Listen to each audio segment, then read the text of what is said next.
Hello guys and welcome back to my channel.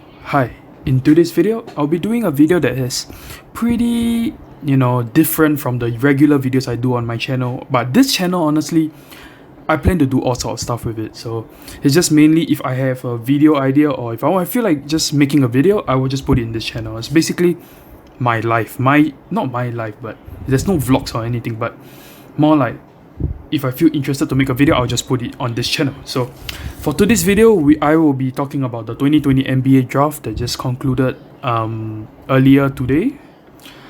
I mean, in Singapore it's midnight now and the draft happened in the morning, so yeah. So in today's video, we're going to talk about the winners and losers of the 2020 NBA draft, the best player of this draft, and to invest in a sense of, if you guys are into sport cards, these are the players I would get. So first and foremost, I have to say that this all of this is just my opinion, so you must take it with a grain of salt. Do your own research especially if you're going to plan to invest on these players. And yeah, but it's always good to source around different opinions and hear what everyone has to say about this draft. So the winners of this draft, to me, these are the top 3 winners of the draft. For the Kings, it's very simple. They got a point guard which I felt that should easily have been a top 5 pick in this draft, and they got him all the way at, if you guys believe it, all the way at number 12. I don't understand how players like like the number honestly I would take him over almost every player from number 4 to 11. Almost every single player, I would have taken him above them. So to fall to the Kings at number 12, I know some people might say that they already have De'Aaron Fox, they don't need a player like that. But I always believe in the draft, you always take the best player available. You don't care about the fit that much. Because the thing about the draft is that there's going to be very little superstars that come up from the draft. So what if you get a player that you already have a good player? Okay, if your team has already a good point guard, so what if you have a backup good star point guard? You can still trade him for something. So I just don't get this whole idea of we don't need a point guard, so we're not gonna draft him. I just don't get it. Like I'm pretty sure teams like the Hawks, maybe even the Cavaliers were thinking about things like that. The Bulls, I'm not too sure, but I'm pretty sure the Hawks, because Trae Young, that one I can understand why you don't take him, but and then, okay, Pistons took another point guard over him. So Killian Hayes, okay, don't get me wrong, Killian Hayes has a lot of upside, but he's a lot more riskier prospect than Tyrese, and I would have taken Tyrese.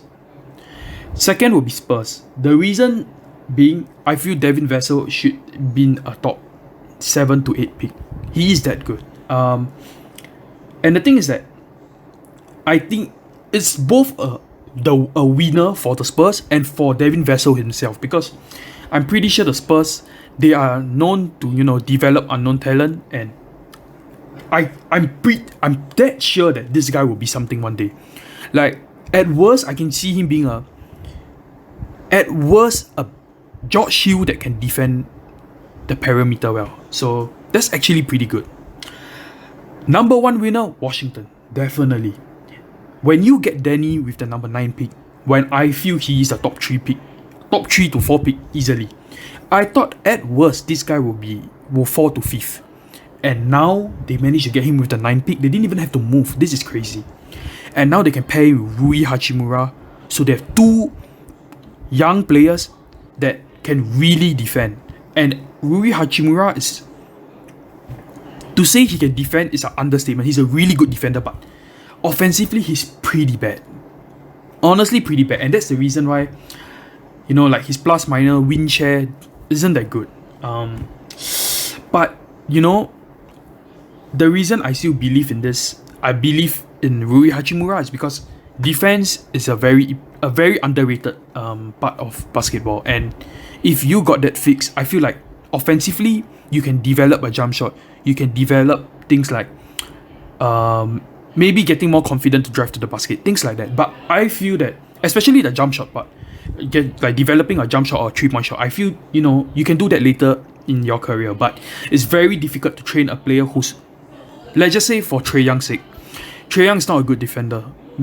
Is his size a reason why? Yeah, probably, but I mean, not probably, yes, it is a reason why he's not good. The wingspan and everything.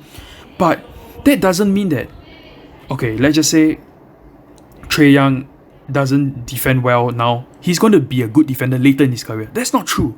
Like, if you already lack the discipline to defend, and you trust me, Trae Young now, he's such a good player in the Hawks, do you really think the coach will be like, hey, you're not doing well, you have to go and defend?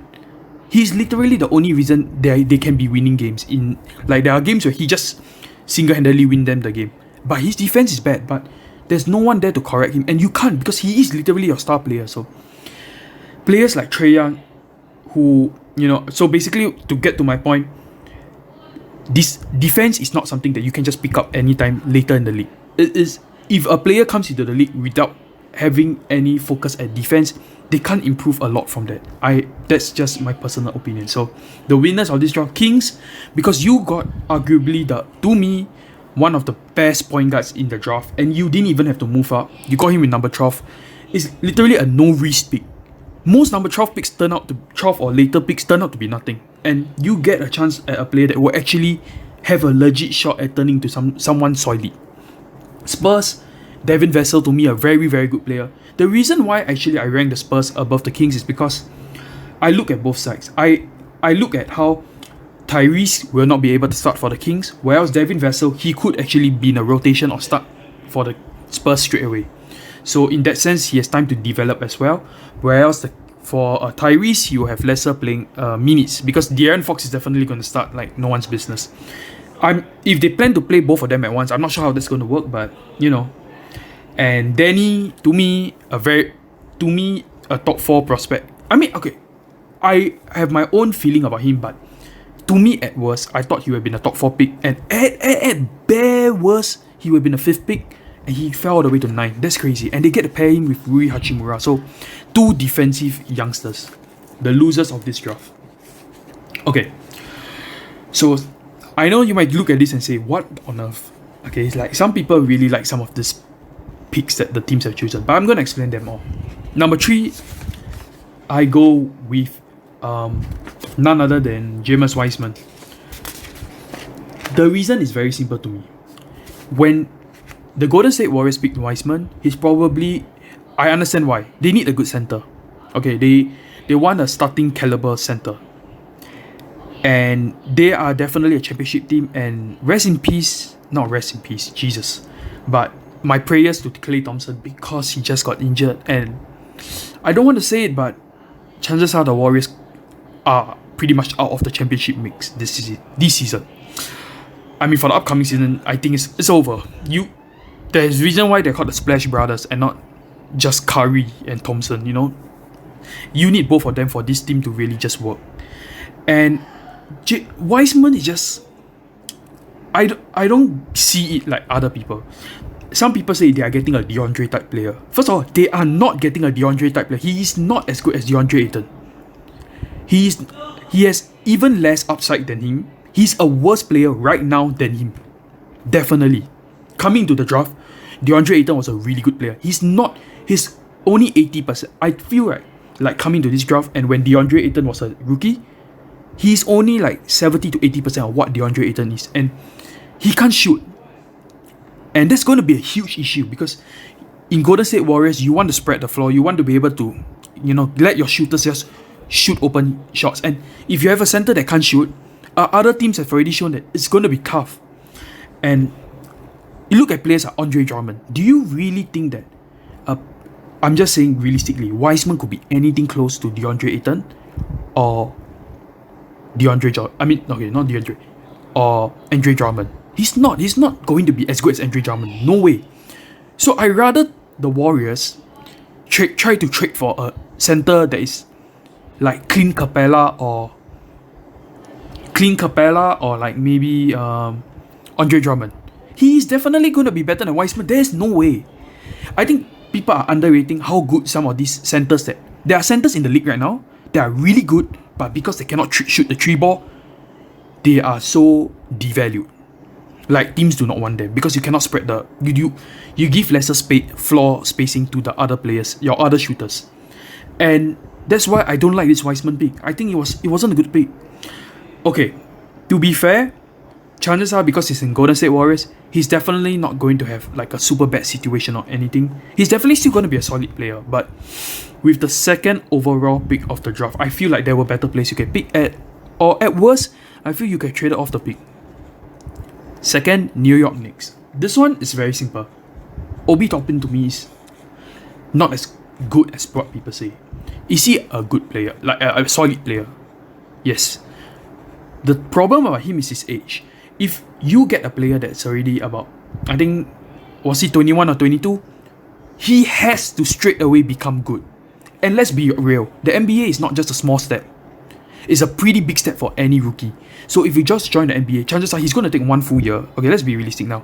He's going to take 1 or 2 full years to really suit to the NBA. I don't think he's just... People say he's a instant 20 plus scorer in the NBA. I think that's exaggerated. You do not just go to the NBA and just dominate. That does not happen just like that. You're not LeBron James. You're not any of these top caliber players. If you look at some of the other players in this draft which are like 19 years old, they have 2 years advantage to develop compared to him. And if realistically, let's look at the Knicks. Do you really think the Knicks need a solid to good player right now? Like, do you think that's what they need? If the Warriors went mad and chose Obi Toppin, I wouldn't even have been that mad because Obi Toppin is a right now he can help you player. Which, if I think the Warriors had Klay Thompson, would have been a really solid pick, in my opinion. It will be a reach by far. They probably should trade down, but actually they definitely should trade down if they wanted to take Obi Toppin. But my thing is, if you take Obi Toppin, the thing is that, okay, it's weird that I say that you take Obi Toppin only if you have a winning, like a winning team. But most teams that have picks in the lottery are teams that didn't do well. That's the thing. So the top few picks, the Knicks taking Obi Toppin, I just don't see it. I don't even really believe in Obi Toppin. It's hard. I don't see him being as great as what people say. And he's already older than the rest of the players, so he has to be instantly much better than the other players. If not, he's just not worth it. And the biggest loser in this draft is Chicago Bulls. And the reason is simple. Okay, Patrick Williams was selected with the fourth overall pick. I felt Patrick Williams should have been easily a 8 to 12 pick. I actually had him at around 8, so that's actually not that. It's a reach, but it's not the craziest reach ever. But the thing is, he would still have been there for them. I just don't get why you have to take him with the 4th overall pick. There's a difference. Okay, let's just say they really knew that Patrick Williams is going to be a very good player. They really feel confident in him. You still have to play the draft properly. You still have to try to trade down. Maybe you could have traded with another team like the Knicks or the Pistons and drafted Patrick Williams.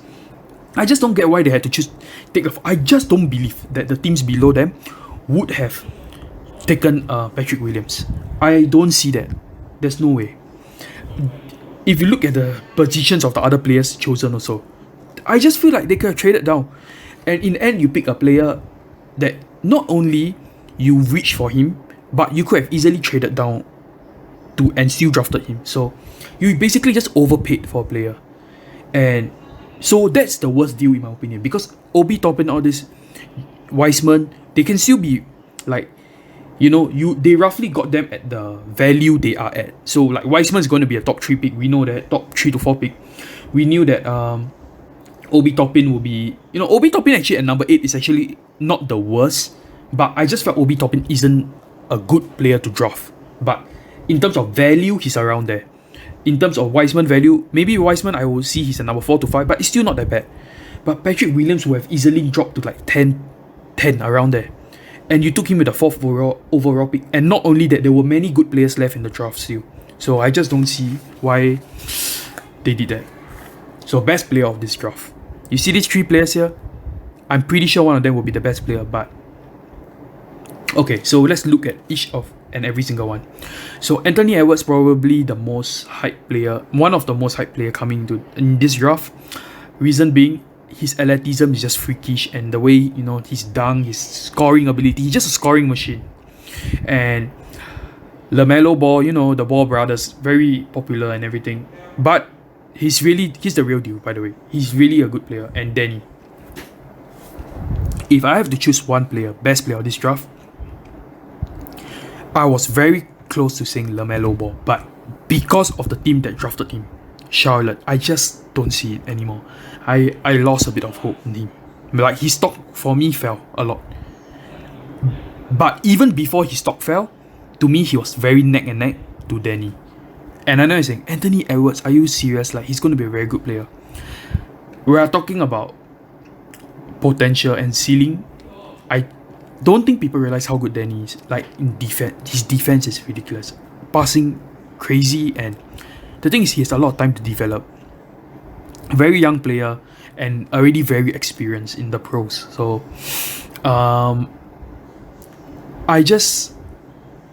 between him and Anthony Edwards, it's very hard to bet against Anthony Edwards, but I really have to go for Danny. I really think he will be the best player in this draft, and he fell at number 9.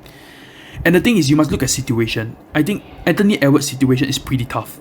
His team, they have to make the playoffs. If they do not at least make the playoffs in their first season, I think it's not a good sign. Whereas Danny, he can slowly just develop in Washington, and I'm pretty sure they will give him playing time. And LaMelo Ball, it's just too difficult of a situation for him. And the franchise, you know, in history and everything, Charlotte Hornets, though, you know, it's tough. It's going to be a tough place for him to invest in. These 3 players, I think, are the best player for you to invest in if you guys buy sport cards. Reason being, Danny, I don't know how expensive his cards will be, but he is drafted number 9. But the feeling I get is that even at a number 9 pick, he'll still be a very expensive card because people do believe in his upside. People like me, you know, believers. And his card will still be expensive. And also, just a personal investment guide, do not invest in collision cards. That's just my opinion. They are much cheaper, but they don't go for nearly as much as the actual Prism cards. So, Devin Vassell is probably going to be a very, very cheap card. I think you can see his Prism base will be around maybe $20, and actually not $20, that's way too much.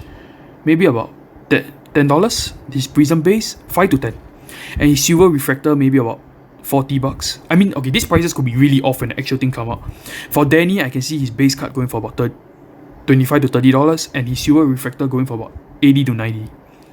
For Tyrese, around the same price as Devin Vassell, because he's drafted even low. I still cannot believe that Tyrese was drafted even lower than Devin. I mean, not Devin, but drafted so low. And so these are the 3 players I would invest in if you wanted to buy, you know, sport card rookie sport cards. These are the 3 players that I will also be getting. So it's not just I'm just talking shit. I will actually buy these players, and I always do not buy. I mean, okay, it's not do not, but if you want, you can do it. But I don't recommend investing in collision cards. So just to recap, winners, Washington, because they got Danny without having to trade up. Spurs, Devin Vassell, very, very underrated player in my opinion in this draft, and will be a very good player. Kings, they pretty much got a really solid good player. Should have been a way higher, Tyrese.